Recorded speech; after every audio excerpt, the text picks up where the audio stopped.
The Tigris, the Euphrates, the Nile, the Indus, the Ganges. When you hear these names, what images do you see in your mind? Where have you heard these names before? What do they have in common? Right, they're all rivers. And what is special about these 5 rivers? That's right, these ancient rivers supplied the water needed for the world's very first civilizations. Along the banks of the Tigris and Euphrates in ancient Mesopotamia, people worked together to grow food, build cities, and develop a way of writing. Pyramids were built up and down the Nile River in Egypt, and in Asia, the Indus and the Ganges, snaking their way through India and Pakistan, have long been worshipped for their life-giving waters. Today, you are going to learn about the Yellow River and the Yangtze River, 2 more rivers that belong to this special group. These 2 rivers divided by the high, snow-capped Yangtze Mountains, and they are the 2 longest rivers in China. They, too, are places where early civilizations began. More people live in the Yellow and Yangtze River valleys today than in any other region on the earth.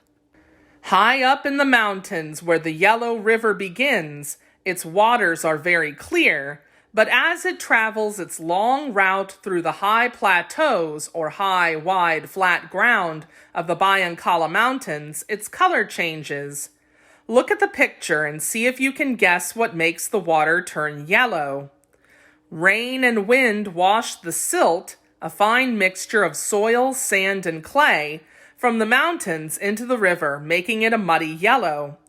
As this happens, the river bottom rises. And if the river bottom rises, what do you think happens to the water in the river? It rises too.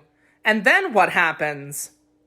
Right, the river overflows its banks, flooding the land on either side of it. Does this sound familiar? What other rivers have you learned about that flooded?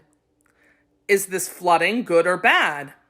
You have already learned the importance of flooding and creating fertile land for crops, but when large rivers like the Yellow River flood, they can also destroy whole cities. For this reason, the Chinese have given the Yellow River 2 nicknames, Mother River and China's Great Sorrow. Sorrow is a feeling of deep sadness caused by the loss of something or someone, or by some disappointment. The Yellow River often causes China's people sadness and pain when it floods. The Yangtze River, China's longest river, lies to the south of the Yellow River. There, the temperature is much warmer and flooding is less of a problem. The Yangtze River is named after an ancient place that was near the river. Its fertile valley is sometimes called China's Rice Bowl because its temperate climate, or type of weather that is neither extremely hot nor extremely cold throughout the year, is perfect for growing rice. So the climate and the fertile soil of the Yangtze River Valley make it perfect for growing rice. Wheat and millet, used in making bread and noodles, grow well along the Yellow River, but rice, the main crop of China, had its beginnings along the Yangtze. Together, these 2 river valleys form the country's greatest food-producing region. The Chinese have always been inventors. Many of their inventions changed the way people farmed, making the river valleys more and more productive. For example, the ancient Chinese invented seed planting.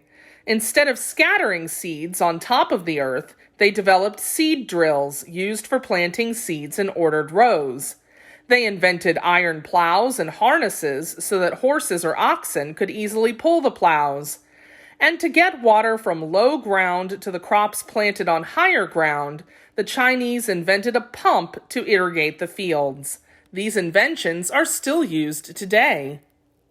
Because they were inventive people, farming became easier for the Chinese people.